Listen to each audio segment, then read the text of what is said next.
Today on the Camden Journal podcast, I'm joined by Michael Anderson. He is the author of several books. I have them here. We have The Twilight of the American Experience, The Conservative Gene, very concerned about that one, How Genetics Shape the Complex Morality of Conservatives, America's Counterfeit Democracy, Rule of the Power Elite, Tribalism, The Curse of 21st Century America, which I like that one, and then The Progressive Gene, or How Genetics Influence the Morality of the Left.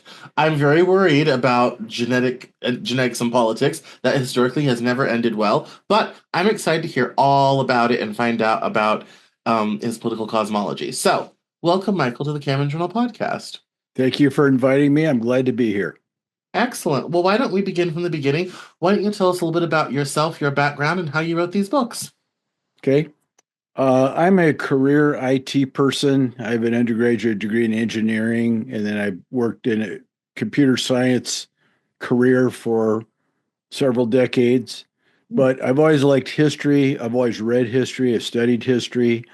And after about the year 2000, I started writing uh, articles about politics and history and stuff like that. So I started a blog on ancient history in 2008, which is still going.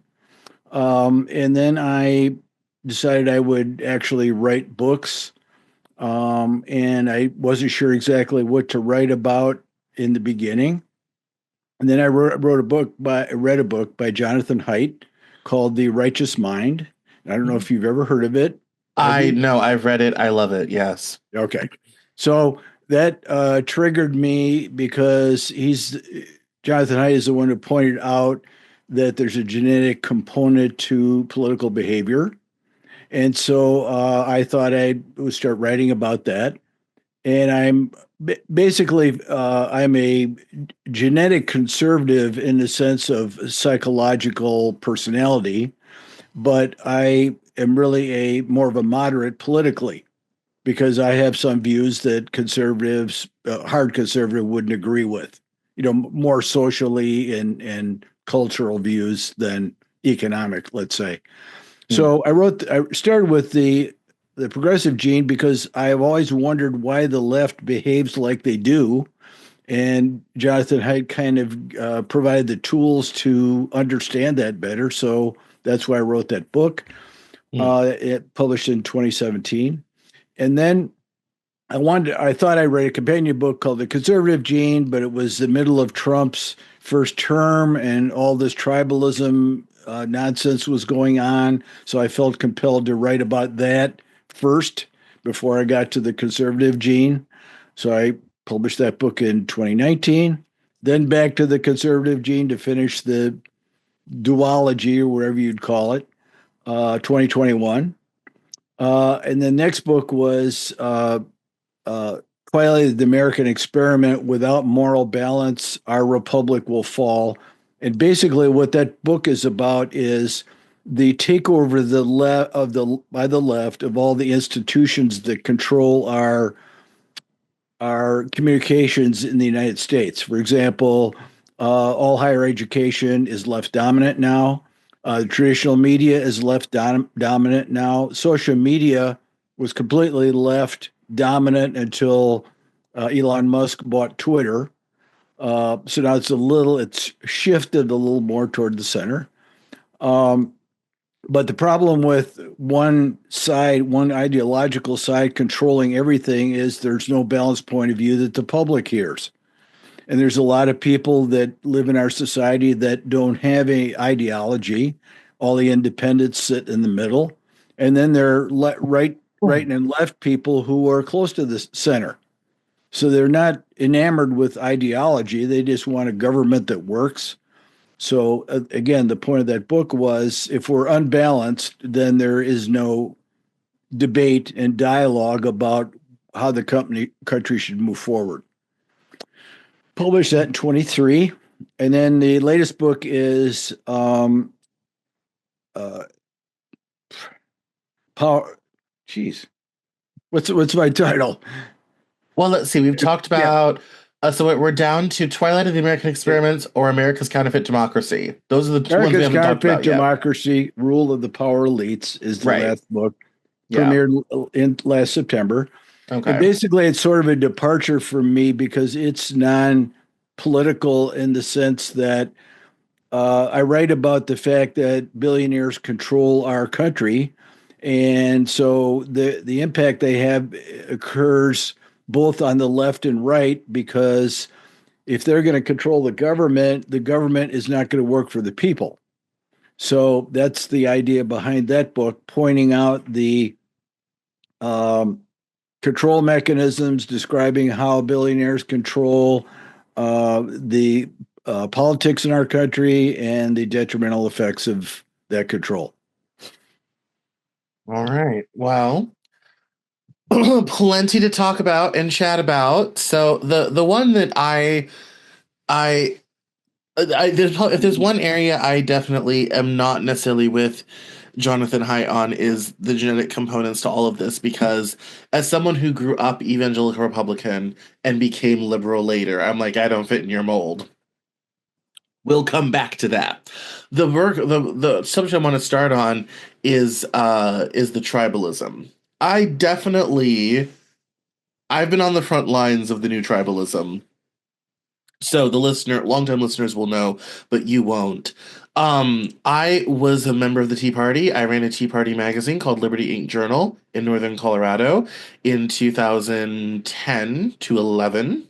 Um, and and so I was very much involved in that movement. I was at the first protest at the state capitol in Denver, where people were talking about this stuff, all this sort of thing. And then I joined the Occupy movement in 2011, found out how all the ways in which the system was not working for people, and started to become more economic and socially liberal.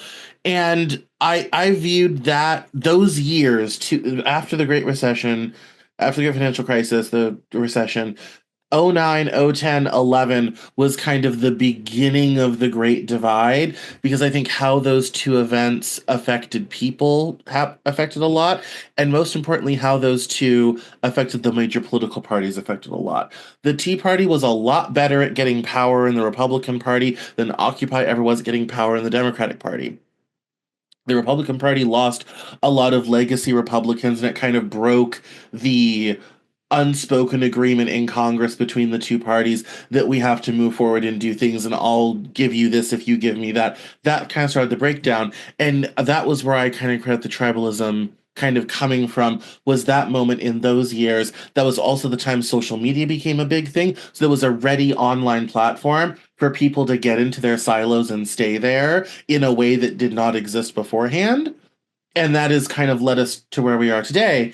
And I say you can even draw a line from the failures of the Obama administration to the election of Trump, because Obama was not necessarily such a great president, and I've written about that. So, having said all of that, how did tribalism start in your view? Well, I would put it in a time period somewhat earlier than yours, and you're a lot younger than I am. So, I mean, this what you focus on is what you experience personally. And so I don't know how, if you're old enough to pay attention to politics in the 90s, probably not, but you can see elements of it there. Like when Clinton was president, Newt Gingrich was running the Republican Party, he was Speaker of the House. And I'm 37 in April. I remember Newt Gingrich and Clinton very well. okay, so, but one of the things that happened during that period in the late 90s was that moderates in Congress left the stage. And so there used to be like moderate Republicans and moderate Democrats who acted as the agents for each of the parties to negotiate with the other party to move forward together as a Congress. Those people all left, and everybody that remained was an ideologue. Either they were a conservative ideologue or a liberal ideologue. Now, both parties have what I would describe, and you'll understand what I mean, as an establishment organization. And that's partly due to the billionaire class thing. There's a Yes. Republican establishment and there's a Democratic establishment. Both are changing, have changed immensely over the past 10 or 15 years, partly due to the fact that the demographics of the two parties are changing. The Republican Party is becoming more middle class, and the Democratic Party is becoming more rich people. And part of Yeah. the reason for that is the Silicon Valley relationship that was built with the Democratic Party. And basically, when that got built, the Democrats embraced Silicon Valley and began to ignore non union middle class and lower middle class people as a constituency. The Democrats always used to be for the common man, and they left this constituency to its own by embracing Silicon Valley. And so that is the beginning of the MAGA movement because those people felt they had no representation. And it See, took now the some, evolution of that I would take back farther to the 90s because people forget who signed the big free trade agreements that offshored all the jobs. oh, right, right. That was Well, Bill Clinton. I mean, I think, see, and that's where that's when I talk about economics. I say, if you want to talk about offshoring jobs and how the Democrat Party left the middle class, we need to have a conversation with William Jefferson Clinton mhm, because NAFTA and most favored nation trading status for China wiped out the middle class in this country. I mean, exactly. if we want to go back farther, we can talk about Lee Iacocca and Jack Welch and shareholder capitalism in the 80s, but that's maybe a bridge too far, but we can at least talk about and the WTO protests in '99 in Seattle. I mean, that was in my mind that was kind of when the Democrats were kind of like, oh, we're going to embrace neoliberal free trade. Republicans eat your heart out, sort of thing. And that really, I think, was the end of the Democratic Party really caring about the working class and union jobs because if they really cared about those things, they would have Clinton would have never signed those. Yet here Right, we are. right, right. Well, there had to be a critical mass of neoliberals in the Democratic Party for it to shift, which undoubtedly happened. Now, it's an interesting concept, if you don't mind doing a little sidebar here, talk about neoliberalism, because it was started basically as a Republican. Actually, the Democrats started it, and then Carter adopted it a little bit because he Deregulation of trucking. right uh, what's the term I want? He declassified the airlines and made them so that they were independent. They were not controlled by the government. Yeah, So, people forget we actually used to have fixed prices on airline tickets. yeah, really. All the ticket prices were the same, Yeah. and there was it was a competition on service. Everyone knew how much money they were going to make. So then you have Carter, and then Reagan was not a neoliberal. Um, Bush was not a neoliberal. Clinton was a neoliberal. Bush Jr. was a neocon, but then Obama used mainly Clinton people to build his administration, the executive branch, and so he was neoliberal, and so is Joe Biden. So, and just for the listeners, in case they don't understand it, I just wrote an article about it. Neoliberalism is basically capitalism on steroids.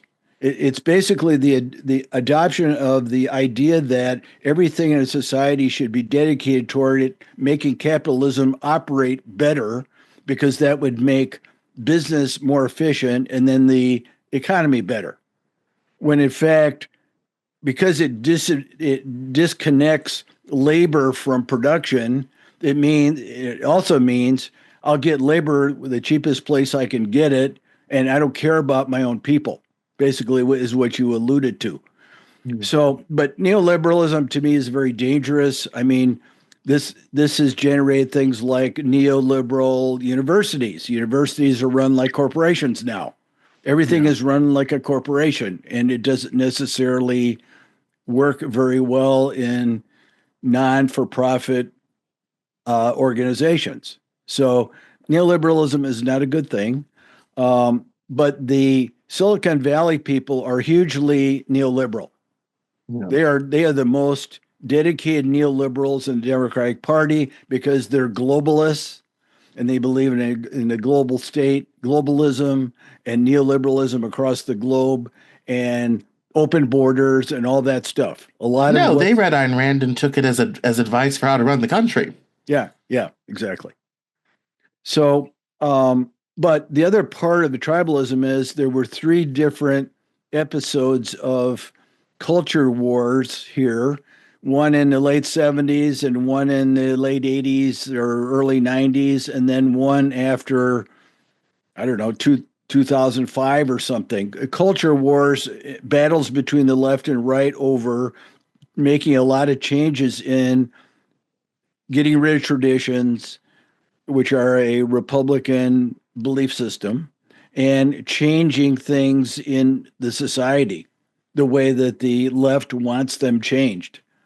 Um, the left are the aggressors in terms of politics. They are unsettled with the status quo and they want things to change because their optimal worldview is equality. That's why the socialists are all on the left. The right is a status quo and traditions mindset. And basically, when people ask me, what's the purpose of Republicans? I always say, keep the brakes on the left because the left will do crazy things to excess unless they're controlled, basically. So um, when there was enough pressure put on the right by the left for change, tribalism it was exacerbated because the the temperature of the people on the right got high enough, they just exploded, and there you go. Yeah, that I would say if there's any political aspect of the 21st century I have been most displeased by from a government functioning perspective, Yeah. it's how tribal the parties have gotten and how dysfunctional Congress has been. I Yep. mean, when I was early into politics in the late 90s and early 2000s, we never had, well, I mean, we did have we had one government shutdown in the 90s. We did not have debt ceiling fights. Most people didn't even know we had a debt ceiling till a few years ago. Yeah. Now, every single thing, every budget reconciliation, every debt ceiling raise, every small piece of legislation is a huge giant fight most of the time. And even procedural stuff is getting bogged down now. And it just didn't used to be that way. It's And because I there's think it's nobody. been that way for so long. We have a generation of people now who've never seen government actually get stuff done. Exactly. Yep.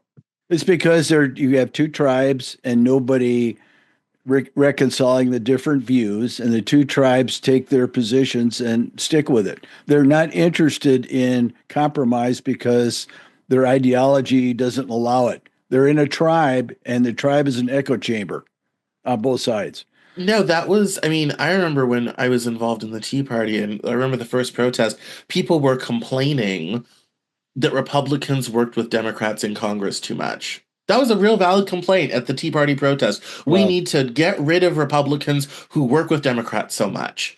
yep. And at the time, they're kind of like, we need to send them to Washington. They need to express our views and our values, and they need to do the stuff that we want done.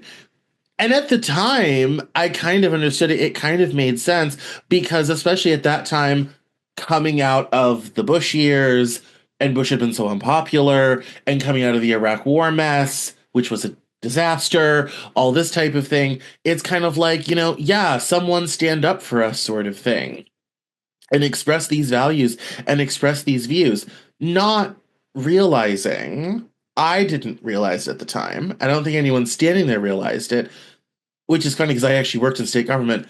You really have. I mean, even though you got elected by different parties, when you are a representative and you walk onto that floor, your job is to get the business of the people done as best that you can Hmm. and to represent your views of the world as best you can. But most importantly, to make sure things happen in a responsible way, and whether that's society moving forward, backwards, or staying the same, but to do so in a responsible way. And I think both between the Tea Party and Occupy, we kind of forgot that. And if we're going back to the 90s and how Newt Gingrich got elected and the big red wave of 1994, their whole job, their whole agenda going in was to, stop Clinton from doing big government stuff. And in fact, I believe it was the State of the Union speech the following year in 95 when he said the era of big government is over. Yep. Um, and that And I think that is all of this stuff has made it so government just doesn't work. And unfortunately, because of our system, it's not like Europe where the party loses its majority, there's no confidence vote, and we have a snap election, or the party appoints a new leader, or this type of thing. We just get stuck. We can't get rid of these people for 2 years, sort of thing. Right. There's no once that's locked in, there's no way to move it, and there's only two of them. It's not like either of them have to build a coalition, make compromises with secondary, tertiary parties. No. As we saw in the Obama years, the Republicans can sit in Congress for 8 years and just say no to everything. Yeah. No, no, no. I mean, hell, even Mitch McConnell, when Trump was in office the first time, Trump would say crazy things on TV and Mitch McConnell would send out a memo. Yeah, we're not doing that. Like, no, we're not doing Right. that. Um, and so having said all of that stuff that but maybe the listener did not, how do you think we break out of this tribalism? I think it's very hard, especially with social media. Well, people often ask, I'm on podcasts frequently, and that's a common question to ask me since I wrote a tribalism book. Of In the course. last chapter of the book, I offered three possible solutions to the tribalism problem. Number one is a catastrophic event that brings the whole country together, like 9/11. If Mm. 9/11 happened, we would be united in one day. I Yes. don't want 9/11 to happen. I don't hope for something like that. I'm just giving that as an example Mm. because if there's an adversary to all Americans, Americans would unite around it. We're kind of like fooling around, wasting time being tribal because it makes the billionaires laugh because as long as we're disorganized, they could do what they want. Of So, course. uh, so that was number one. Number two was it dies of fatigue because people realize that it's stupid. I mean, there's probably 20 million Americans on the far left that are ideologues and 20 million on the far right that are ideologues. That's 40 million out of 330 million who are driving the narrative across the media and in politics in this country. It's ridiculous. So it shouldn't be Yeah. that way. No, I mean we have this converse. I'm having this live event on February 6th. This will air after that. So if you're seeing this after, go back and watch it. Um, with David Beckham and Jesse Hirsch, and one of the topics we're talking about is how to build up the left-wing media ecosystem. But one of the things that's different, so much different about influencer political pundits like me, is we tend to be much more moderate than our mainstream media peers for a reason. They all went to the same schools, they hang out in the same clubs, they're interchangeable parts, Yeah. practically. And that's why I think people are very confused by like Joe Rogan, who endorsed Bernie Sanders in 2016, but then also endorsed Trump this time around. I mean, when you look at the big political influencers, whether it's me, David Pakman, Hassan Piker, Joe Rogan, Alex Friedman, it's a much more moderate view. I have very conservative views on immigration, for example. Yeah. I'm very hawkish on immigration, all this sort of thing. I love illegal immigration. I'm not a fan of illegal immigration by any stretch of the imagination. And I would like to see a quota points based system similar to Canada and Australia for legal immigration. I'm totally fine with ratcheting that stuff down. And so you find a lot of more moderate views in the podcasting YouTube world than you do in either direction at a Fox News, OAN, Newsmax, or an MSNBC, CNN, network television sort of situation. And the conversation we're kind of having right now is the right has embraced that in a way that the left has not. And so we're trying to kind of figure out how to get the left to embrace us, more of us, and all this type of thing. And having this conversation on Twitter, one of the complaints someone said is, you guys complain about the Democrats too much. You criticize them too much. The Republicans are in lockstep together, and all their pundits go along with the party line and all this type of thing. And you guys complain too much and undermine the party too much. That's why they'll never embrace you. That's the exact opposite of reality. Uh, Look Thank you. at You took Nancy. the words right out of my mouth. I'm like, Look at that's Nancy. not true. Nancy. I was like, that's not, I'm not sure being like, that's not true at all. Like, it's that, yeah, like, it's, I mean, I get flack from my leftist viewers for having conservatives on this show. And I've had some recently who are political writers like yourself, run a Substack, whatever have you, and I get complaints from, I mean, and sometimes I get it from both sides because I will have very liberal people on. The Cameron Journal has always been bipartisan. The readership has always been bipartisan. The listenership has always been bipartisan. And I'm proud of that fact. I Yeah. never played the ideological game. I've had conversations with lovely people all across the board. I had someone on who I vehemently disagreed with his views on civil rights, and we still talked for an hour and a half. I had a Right. guy who went to J6 and said it wasn't a problem. I think it was a coup attempt, and he and I talked for 2 hours. I have built something very different that doesn't exist in today's media ecosystem very much anymore. Um, and I think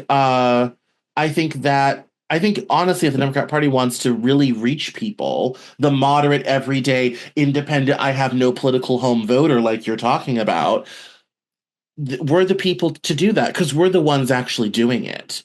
Like, Right. I'm the one talking to a moderate Republican who might not feel okay with MAGA, but feels left behind by Democrats. He's listening to my show. He's Right. listening to my friend Jesse Hirsch. He's listening to other people that I know. He's not turning on MSNBC. He's probably not reading the New York Times. And I wish that the DNC would understand that a lot more. Um, but when it comes to, in your view, how much, speaking of all of that, in your view, how much does the modern media ecosystem enforce this tribalism? Well, they're heavily left oriented, so they to me they don't enforce tribalism, they enforce leftism. I mean, Mm, because the only real strong news source for the right is Fox News. Almost everything else is on the left. I mean, yeah, that has decent size audience. right. So, the and again, the problem is I go back to the shifting of the parties because either party is dominated by where their money comes from, Yeah, obviously. And the money that used to come from unions to the Democrats now comes from Silicon Valley to the Democrats. So that's why their neoliberal roots have become stronger. Um, so but they what about stab. the recent shift in 24? Elon Musk bought Twitter, made it a right, racist, anti-Semitic hellhole, to be very honest with you. Peter Thiel, I think, is on a personal mission to get rid of the Democratic Party in this country. I mean, it seems like the DNC's losing the Silicon Valley right now. Well, I mean, if you judge that by Zuckerberg's reincarnation, I think you're right. I don't have an explanation for that. Is he Yeah. just doing that because Trump got elected and he doesn't want to get sued? I don't know the answer, but it is Mhm. perplexing. I mean, Elon sort of got reality or something and figured out that it was unfair or there was too much left information coming out or left dominance in the media. So he decided to do something about it. Um, But I mean, the left, the mainstream media is left because they employ journalists who go to journalism school, and all the journalism schools are left. So Yeah. it's a feeder mechanism from the higher education institutions into the media. But they're also controlled by the billionaires. There's seven big media companies, and they're all corporate, and they're all influenced by the billionaires.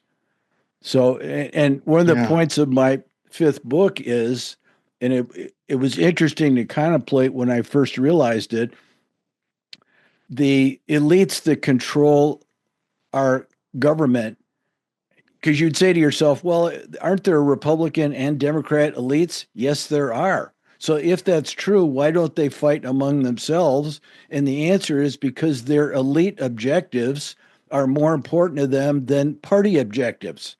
Oh So yeah. they're happy to say, well, I'll win this time, you can win the next time as long as we enrich ourselves. Because the Hmm. billionaires only have two objectives: increase their wealth and keep the country stable so their wealth is not threatened. That's all they worry about. No, a lot of, I think, our political intractability right now is what I like to call statism. And it's basically we have created a system where nothing really ever moves or gets done because it advantages the wealthy who don't want things to move or get done. Right. In either direction, by the Yeah. way. Yeah. Like, they don't, any sort of political upheaval is bad for business, Yep. sort of thing. And we kind of saw that in 2020 with the George Floyd riots. Bad for business. Yeah. And so and that's why it's like, well, like in the 70s and 80s, you had, all these movements, people doing great thing, blah, blah. I said, oh yeah. And after that, they have spent the last 40 years making sure that shit never happens ever again. Why do you think they shot students at Kent State? Right. That was less for everybody. And Adam Curtis, who's a British documentary filmmaker, and stuff's very hard to find outside of the UK, but it's on YouTube. He literally said, it's kind of like, yeah, the boomers gave up and they all went into tech and started founding companies, and Jane Fonda made workout videos and all this sort of thing because political change was too hard. Yep. And too many people died and it became too dangerous. And it totally, could just kind of ended an entire, sea change in this country. And so the boomers thought, screw it, let's get rich. Well, there's a whole timeline in a couple of my books about socialism because particularly in the first book, which the conservative or the progressive gene, uh, the Western world has experienced over the past, I don't know, 1850, 175 years, the various uh, um, incarnations of socialism. First, there was Marx, and then they decided that Marx didn't work. So the critical theory folks in Germany in the 1920s started thinking about, well, what's wrong? Why doesn't Marx work? We're going to correct Marx. Okay, so uh, then that whatever they recommended didn't work, and then like it was in 1959, the German Socialist Party went from just supporting the proletariat to supporting everybody. In other words, they expanded their base and they started to embrace things like the environment as an issue because everybody experiences the environment, so you can make a political issue about it.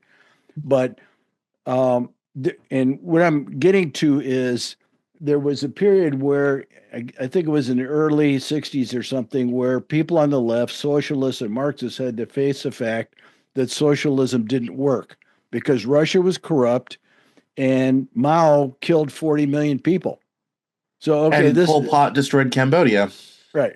So that doesn't work. So then they tried in the late 60s and early 70s, they tried violence, the weathermen and all that. And then those people were all incarcerated or killed or whatever. And then it went underground.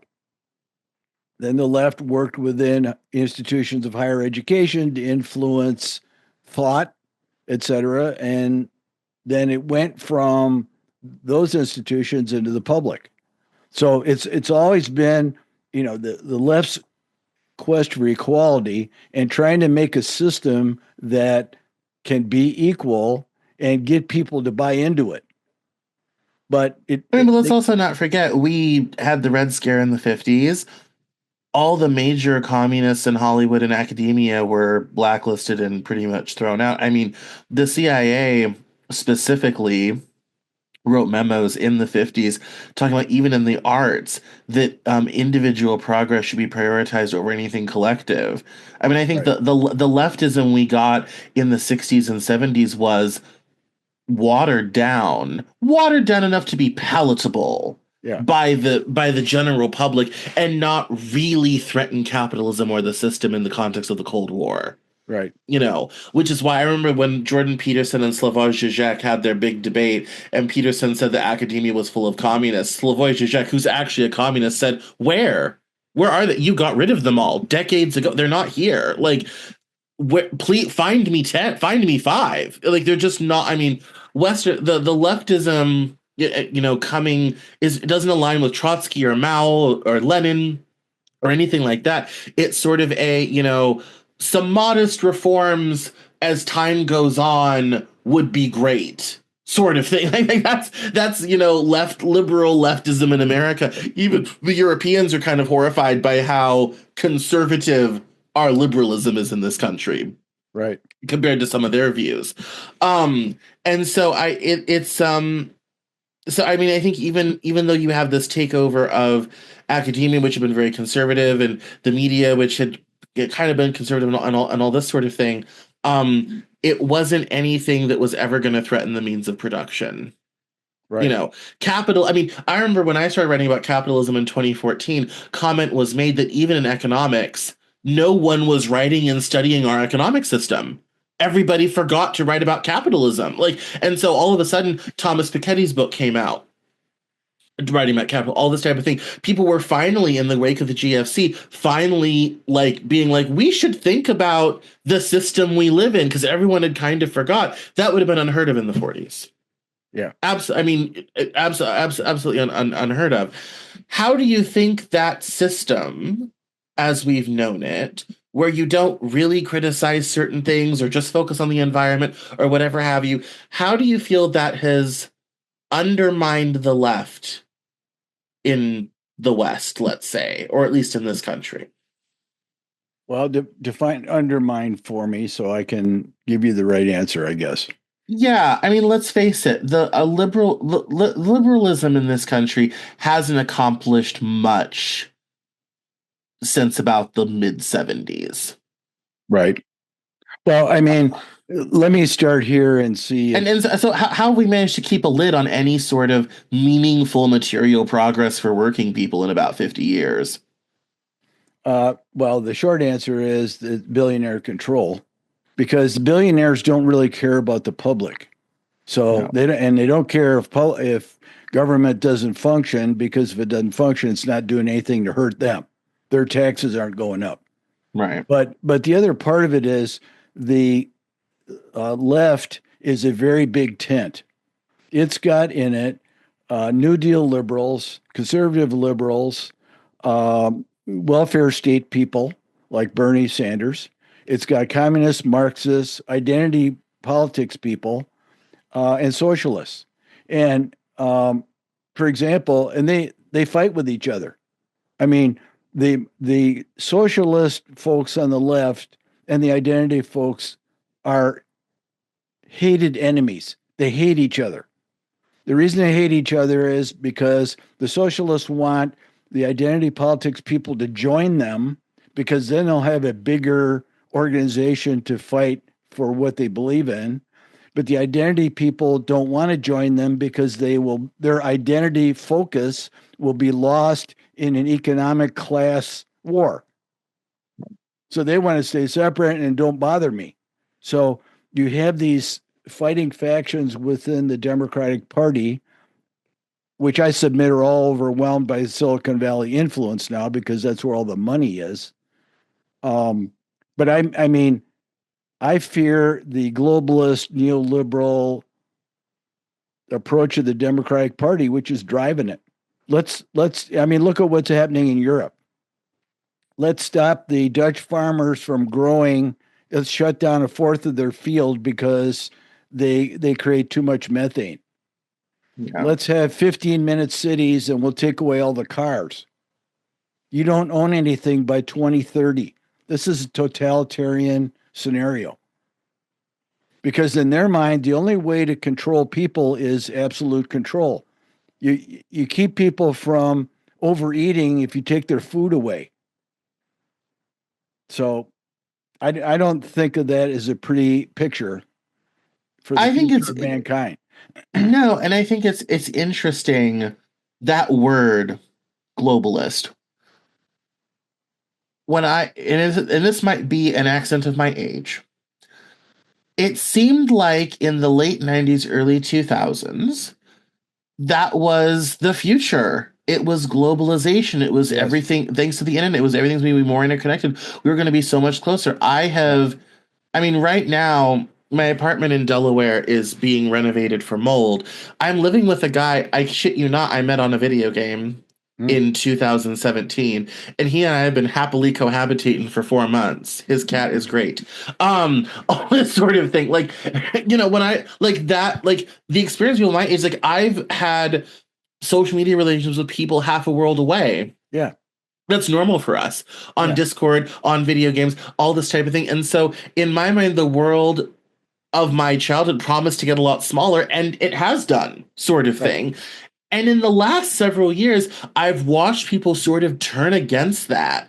And all of a sudden, nationalism is back in vogue. There's an article out this week on the Cameron Journal called America First, Nations and Nationalism, where I kind of write about the dangers of nationalism. And it seems like everyone wants to put up walls and fences and barriers to protect us from something, not quite sure what, but to protect us from something and kind of stop all the wonderful progress we've made in actually engaging with our global village. Yeah. Well, there's a couple of comments I'd make there. First of all, it's neoliberal globalists who want open borders because people are interchangeable and we don't care about them. So let's let people come in and we'll give them a gift card or a hotel voucher or whatever like Yeah. that, even though people that came in legitimately and are going through the process to become naturalized don't have that. So it's all Right. about the flood of people. And the other thing I would say, and I'm sure you're familiar with the word NG or the acronym NGO. Of course. NGOs are taking over the world and they're unaccountable to any nation. That's the cool thing about it from the billionaire standpoint. If you're the World Bank, you don't have to be audited by anybody. You can't be sued by anybody. There's nobody to sue you. You're international and not local.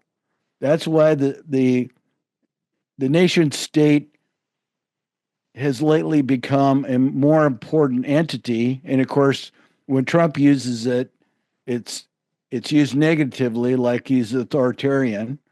But people are more interested in governments they can control with their votes than they are with some, NGO type entity that control them um, without their say so. I mean, yes, and there's been a lot of, especially recently on the right, a lot of we need to, get rid of the NGOs because they're too they're too left and they take too much money from the government, and we have to, stop funding them because then we'll, get rid of a major power center from the left. And I know coming out of the pandemic, which is why we left the World Health Organization in January, unhappy people with intergovernmental organizations, and people are kind of wondering, why do we bother with the UN and why do we bother with any of this stuff? World Bank, International Monetary Fund, all this type of thing. Why do we bother with any of this stuff? Um, and I'll admit I struggle with that. Like there are areas where I like it when it comes to immigration. Whatnot, I'm not a fan of open borders, and I don't think that's a good thing. And I think we should have international cooperation on robust immigration regimes. Right. Um, to help people move between these entities in a legal and sort of fashion. I'm very frightened by the blood and soil nationalism that seems to have cropped up in Trump Part 2, because especially speaking as an African American, that never ends well for us. Like, it's like how soon, I mean, yeah, the immigrants first, but how soon before they'll want to pack us back to Africa or something like that. And people think I'm crazy when I say they're going to suggest it. And I said, sit and watch. Sit and watch them. It will probably won't happen, but watch them suggest it. There'll be a solid week on Twitter where that will be the fashionable thing to say, is that it's time to pack up all the blacks and send them back to where they came from. Like, I just feel like we're entering into a very dangerous territory where if you haven't been here long enough, or your parents aren't from the right place, or you're not the right skin tone or whatever have you, it's going to be throw you overboard. I don't think that's possible, but you're entitled to your opinion. Well, no, no, please, no, please. This is what we do. It- but Feedback, please. so people often confuse political systems with ideology, and let me explain what I mean by that. Political systems have the right on the right and the left on the left and the independents in the middle. Okay? Ideologies have socialists on the left, fascists or totalitarians on the right, and liberals are in the middle Mhm. because liberals are not, both socialism and fascism are totalitarian, they're group oriented collectivist systems. One Mhm. is collectivist in the sense that the proletariat owns the country, and the other is that one man rules. So they're both collectivist systems. Conservatives are not collectivists; they're individuals. They believe in more or less classic liberalism, which is capitalism. I can pull myself up by my bootstraps. I'm an individual. I don't need a group to support me. So what people conflate that and they say, well, the right, the Republicans are on the right, and so are the fascists. So the Republicans are fascists, and that isn't right. I mean, Trump is apolitical to me. He's a businessman and he's an opportunist, and he believes in capitalism, but he also believes in American values. So I don't think, I mean, there's an awful lot of fear created around what he might do, but I think he has a good heart in terms of America. And he proved that by going through all the crap he went through and still deciding to run. He could have said, why should I do this? I'm rich. I'll just retire. You know, two impeachments, six indictments for false crimes, and two assassination attempts. How much are you going to put up with? So I don't think you want to do that if you want to take over and become a dictator. I don't believe that. And he certainly has a quirky personality. He's like part Barnum and Bailey. I mean, via the Apprentice, and he's kind of like a 11-year-old kid in some ways and all that. But I think he is basically a businessman who is not a capitalist ideologue. I don't think he believes in globalism. He believes in America. So Yeah, I and don't know. that's no, I would agree with you. I think that's probably the most reasonable take on Trump I've, heard, sort of thing. Um, it aligns with some other stuff that I've read, and some other stuff that have been said on the show. I'm not as kind to Trump. I agree with you. I don't think he's as out to get you as some people on the left would like to say he is. Right. I think, even some of his appointees, I'm not mad about. I think Marco Rubio is going to be great at state. That's fine. Even Hegseth at defense. Is he the most qualified? No, but as Trump nominees go, I'm not mad. Like, at least he was a veteran. He's been in the military. That's a step up from most secretaries of defense we've had lately. So that's, I mean, there's good and bad, you know, aspects to it all. The thing I worry about and have worried about for some years is Trump uncorked the simmering racism that's always bubbling under the surface of this country. And it is now on full display in so many ways.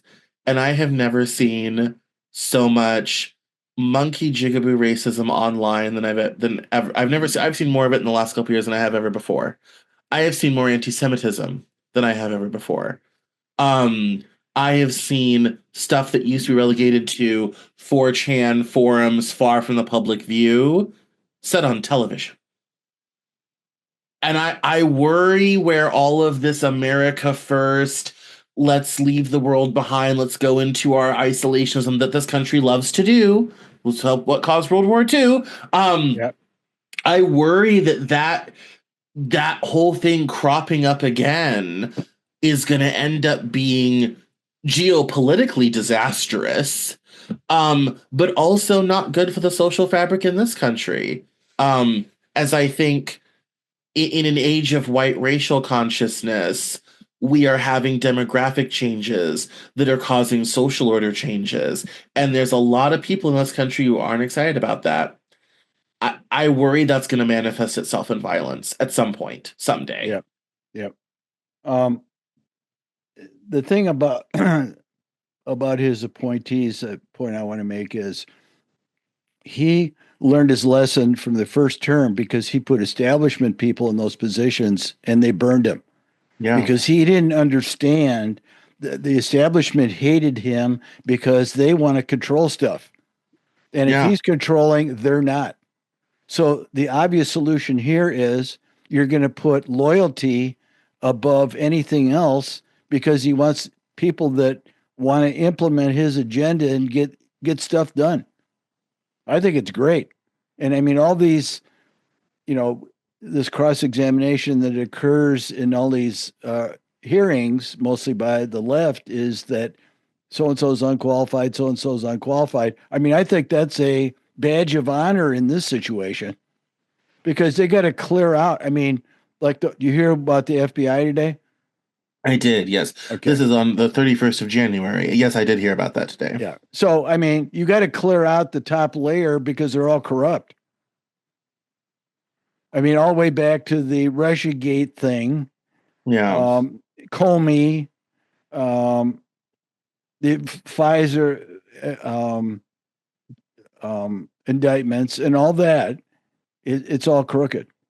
I mean, I'm not saying that all of those people are necessarily the best least blamed people, but and Comey pissed off both the right and the left in this country. Right. He just took a paintbrush to the entire country, coast to coast, um, sort of thing.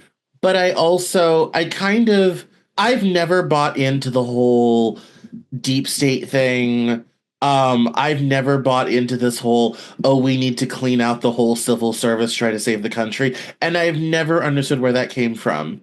It just sort of popped up one day. Like all of a sudden, people unconsciously decided that everybody who works for the government, I mean, not necessarily true because I know Republicans from when I worked in government that, government does nothing well and we need to, throw everybody out sort of thing. But it suddenly became this mainstream opinion where the problem with the federal government was we need to clean it out. And that was the first campaign, Drain the Swamp.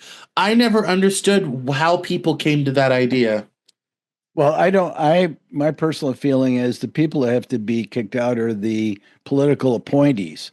I don't have any problems with the mainstream government worker, except there's probably too many of them.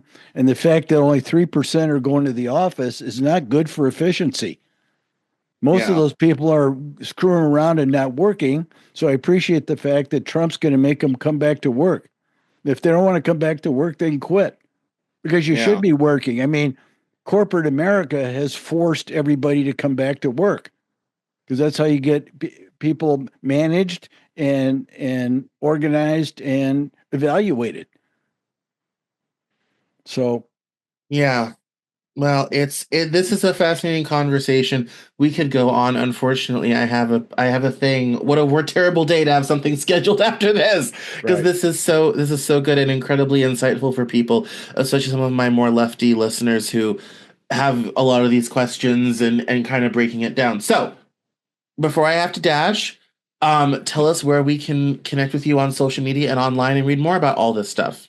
Well, the best place to start is my website, Hmm. mikeandersonsbooks.com. So Anderson has an S and books has an S because there are podcasts on there you can listen to.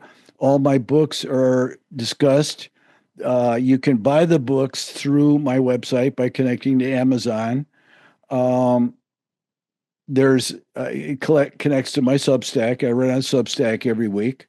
So that's really the place to start to find out all the things I'm doing. Yeah. Excellent. All right. Well, thank you so much for coming on the Camera Journal podcast. We've got to have you back to continue this conversation because it's too Right. good. Yep. And we'll bookmark this for another time. All right. All right. Appreciate it. Thank you.